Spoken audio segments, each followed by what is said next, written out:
Hinihikayat ni Batangas 1st District Representative Leandro Legarda Lebiste sa District Engineer na nagtangka umanong manuhol sa kanya na tumistigo ito sa umano'y anomalya sa mga flood control projects ng Department of Public Works and Highways o DPWH.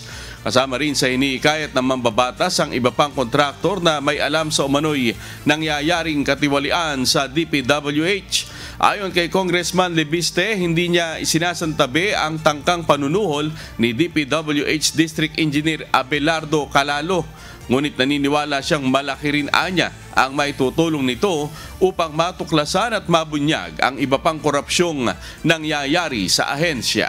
Kaya ang isang wish ko lang po ay mabuksan ang isip ng ating District Engineer Abelardo Calalo at ang ibang mga kasulukuyang at dating empleyado ng DPWH o mga kontraktor na maging state witness para sama-sama nating mapanagot ang mga taong talagang nakinabang sa sistema ng korupsyon sa mga DPWH projects.